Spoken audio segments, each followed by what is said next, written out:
Hey there, I'm Michelle Gorman, a 30-year-old housewife. After tying the knot, I decided to put my administrative skills to good use by becoming a computer class instructor. My hubby Mike is the big shot as the president of his dad's company. He's always busy, running around with work stuff. But every now and then, I catch him looking all contemplative.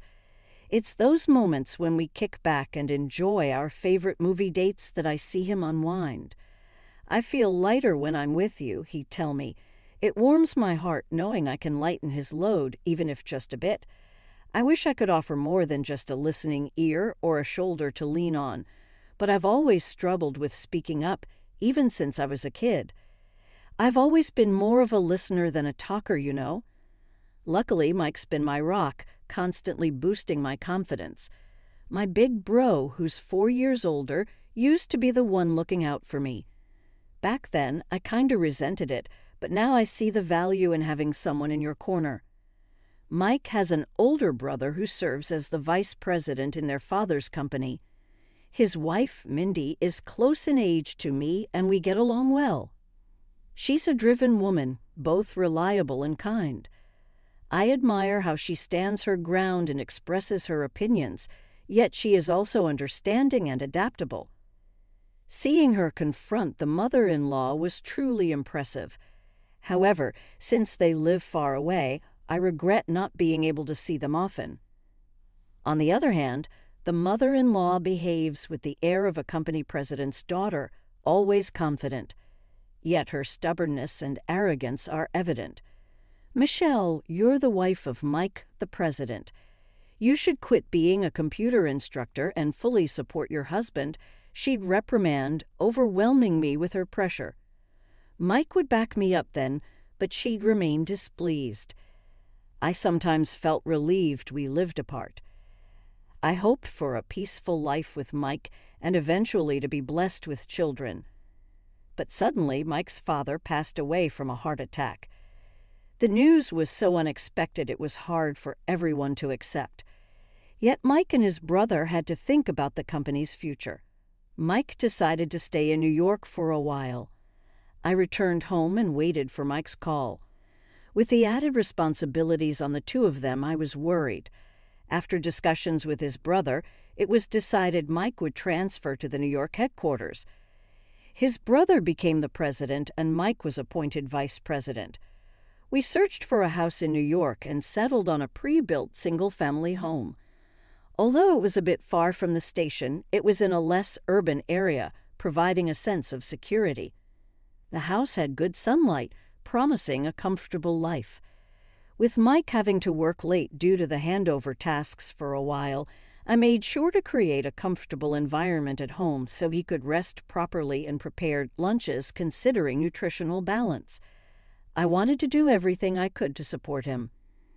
And just like that, a month flew by. I'm home, I'm hungry, thanks for working so late. I'll get dinner ready, thanks. Hey Michelle, my mom said she wants to come over this weekend. Is that okay? I had been concerned that she might be feeling down since my father-in-law passed away, so this was a relief to hear. Of course, we still have some areas to tidy up, but she's more than welcome. Thanks, I'll let her know. Oh, maybe I should invite my brother and his wife too. Yeah, that sounds good. As inappropriate as it may sound, moving here made it easier for me to frequently meet Mindy, my sister-in-law, which was a pleasant surprise. That weekend, we all gathered to catch up on the current situation and share memories of my father-in-law. It's really sad that Dad's gone, but I felt I shouldn't be down forever, so I started taking up a hobby. Seeing my mother-in-law's cheerful face brought relief. She always carried herself with elegance, always wearing beautiful dresses and lovely accessories. Today she looked stylish with a pale purple scarf that stood out. She seemed to have lost a little weight, but her firmness in advising Mike and his brother on company matters hadn't changed. However, since my father-in-law's passing, I felt that her strict remarks towards me increased. Michelle, we're running low on drinks. Could you go buy some? Jessica, I can go get them. Oh, can you? That would be helpful. Then she seemed to be more commanding towards me than she was with Mindy. I thought she might be struggling with the loss of her husband, so I decided to observe and let her comments slide for a while. After dinner, Mike drove everyone home and the night came to an end. Since then, for some reason, my mother-in-law began visiting our home frequently. She started criticizing my housework and complaining about Mindy. Moreover, she began going through our fridge without permission, which left me stunned. "Michelle, Mike's so busy right now. You should pay more attention to the meals you prepare for him." "What if he collapses too?" "Yes, I'll be more careful." "Also, there's still trash here. Can't you clean up perfectly?" It continued like this. It felt as though she was picking on me just to pass the time. But when Mindy would visit, she'd quickly leave, saying she had other things to do. She said it wasn't because she disliked me, but I felt otherwise. Perhaps she found it easier to assert herself over me, who rarely countered, than over Mindy, who always spoke her mind. I thought about finding a job to spend less time at home, but even after finding one, the harassment from my mother-in-law intensified. "Michelle, we ran out of barbecue sauce at our place, so get some while you're out."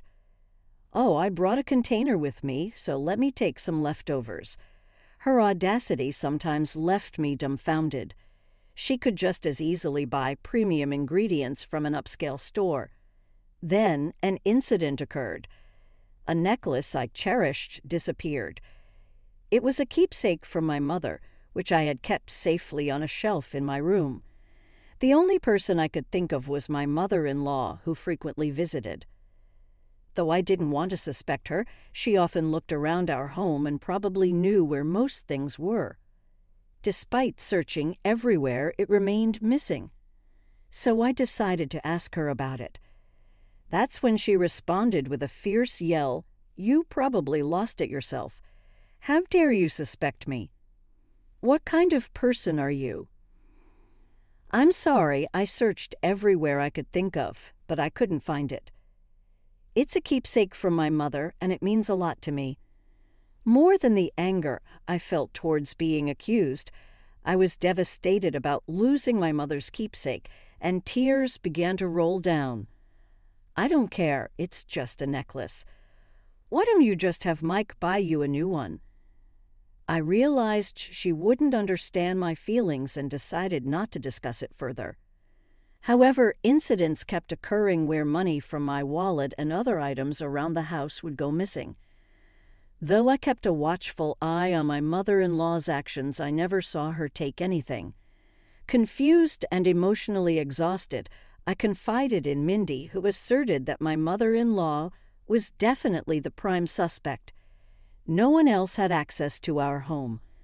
The realization saddened me, yet there was no concrete evidence of her theft, and I couldn't understand why she would do such a thing, especially since she continued to live a lavish lifestyle from the inheritance left by my father-in-law. Seeing my distress, Mindy made a suggestion. Little did I know at the time where this would lead. About 2 weeks after speaking to Mindy, "I'll be off then, Michelle. Just relax and enjoy your trip, okay? Be careful.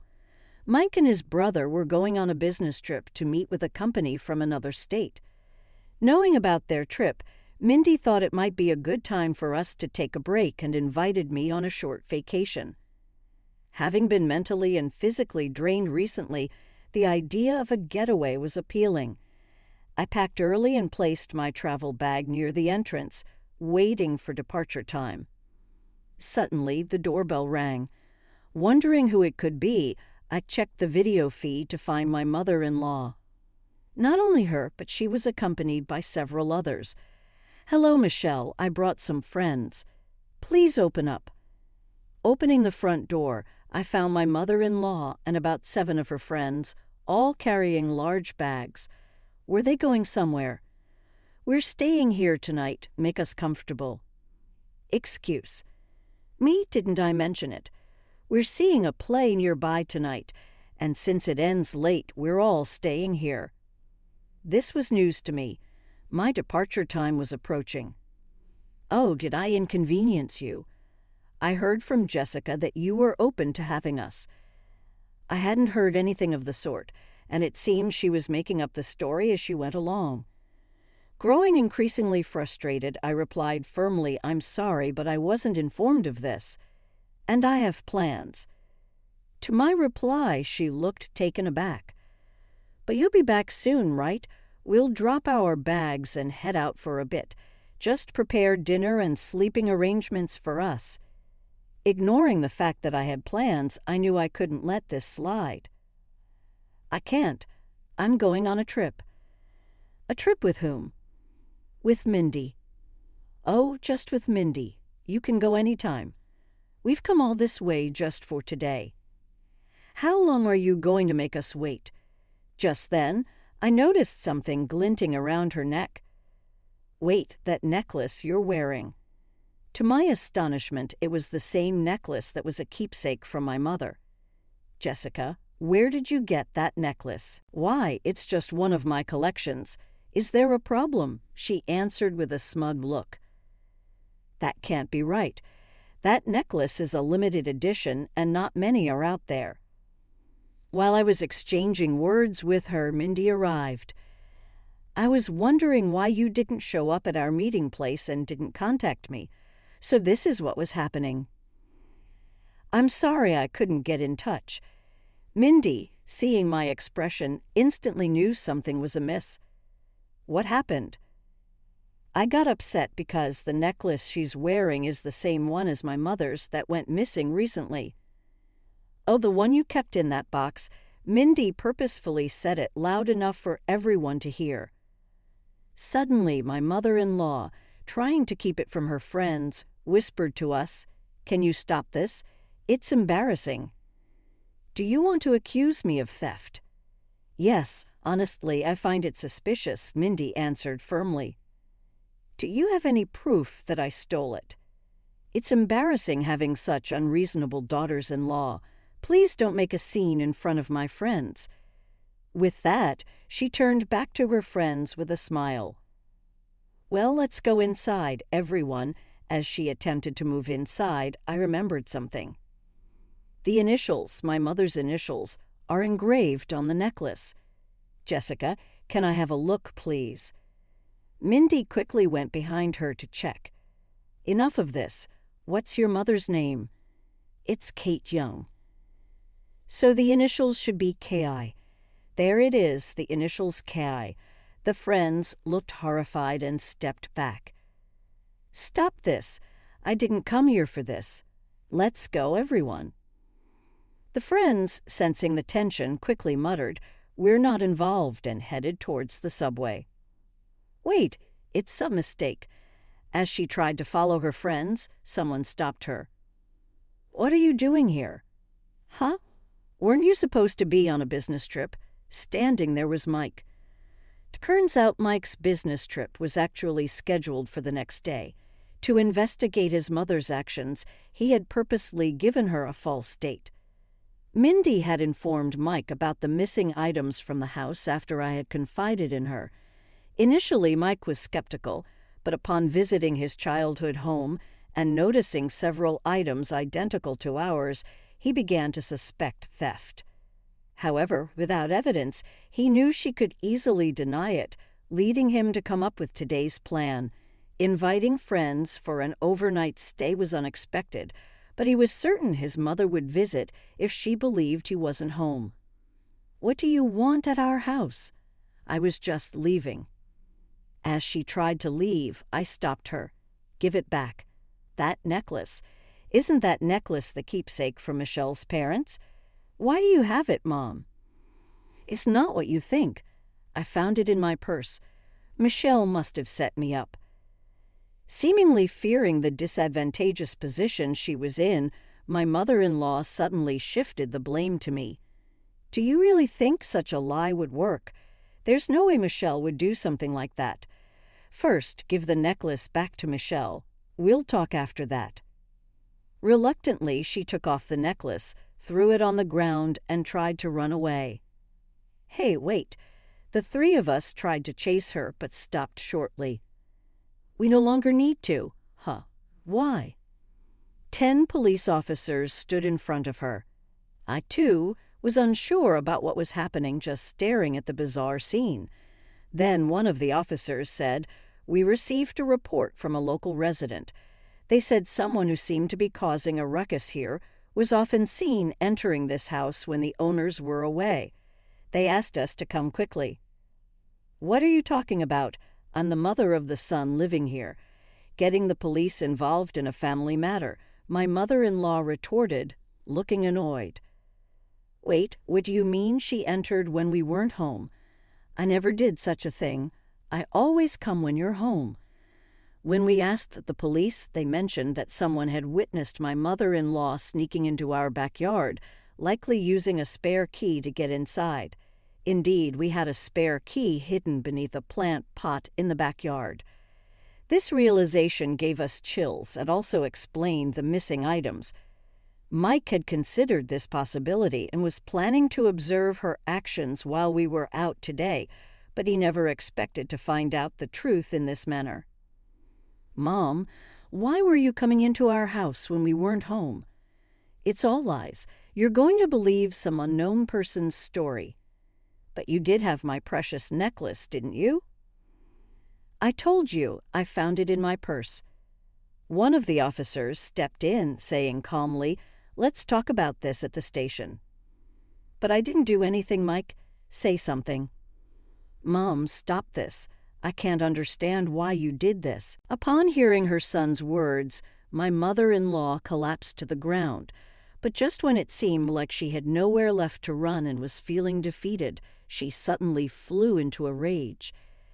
"Because after your father passed away, I felt so lonely, and seeing her always so cheerful, I couldn't stand it. I felt better seeing her troubled. I wanted her to feel the pain I felt." Mike was red-faced, hearing her irrational reasoning. "Mike, wait. Let me speak." Feeling the need to confront the issue head-on, Michelle stepped in front of an increasingly angry Mike. "I understand where you're coming from, Jessica.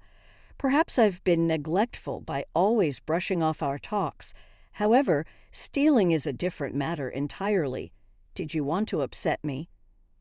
"Don't be ridiculous. Did you find joy in pushing someone to their limits with such a twisted and dirty scheme? Did that fill the void of your loneliness?" "Shut up. What do you know about me? If you're feeling down, then tell us. We can't read minds. Don't make fun of me. Why would I tell you anything, you worthless daughter-in-law?" "Mom, Michelle's right."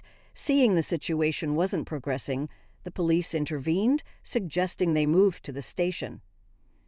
"Are you really going to take me in? I can't believe this."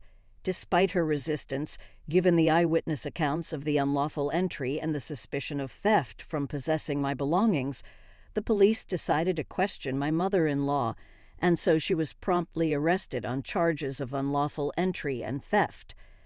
She wasn't convinced, continuously protesting, "Get me a lawyer. I'm innocent, and I can't eat this garbage." However, when her father visited her during visitation, he exploded in anger, telling her to deeply reflect on her actions. To that, her attitude completely changed as she cried and apologized. Considering her typically carefree behavior, he seemed to be the only authority she wouldn't defy. He further told her that unless she sincerely reflected on her actions, she shouldn't think of having a home to return to. Reluctantly, she seemed to accept the reality. Perhaps losing her husband had left my mother-in-law in search of her place. Were her fancy clothes and jewelry merely armor to keep herself strong? I even began to wonder if her different attitudes towards me and my sister-in-law were just attempts to mask her vulnerabilities. However, her excessive desires and inability to control them is a separate issue. Making wrong judgments led to this unfortunate incident. I was surprised to see the event escalate to this magnitude, but realizing that she had been using the spare key to enter our house without our knowledge genuinely terrified me. Later, I found out that the couple living diagonally across from us had reported her. The wife, who works from home, had noticed my mother-in-law entering our yard suspiciously multiple times and found it odd. I'm nothing but grateful for their brave actions. Since then, we've been leading a peaceful life. Just to be safe, we changed our locks and stopped hiding a spare key in the yard. Mike severed ties with his mother and made her promise not to contact us ever again. If she attempted to, he warned of legal action. After her release, she returned to her rural childhood home and is reportedly leading a humble life, a stark contrast to her past, lavish lifestyle. Being watched by her father, she helps around the house from early morning. I truly hope she reevaluates her past excessive actions. Meanwhile, my own father has moved in with us. In case my mother-in-law decides to pay another unexpected visit, he's here to ensure my safety. But there's another reason he's with us. I'm currently expecting our first child. Anticipating the birth of his grandchild, my kind father, and the support of Mike make me want to be a mother who embodies both tenderness and strength. While money and possessions can provide a sense of fulfillment, it's the presence of loved ones that truly fills the heart. We're discussing living arrangements and surrounded by those dear to us. We aim to protect our peace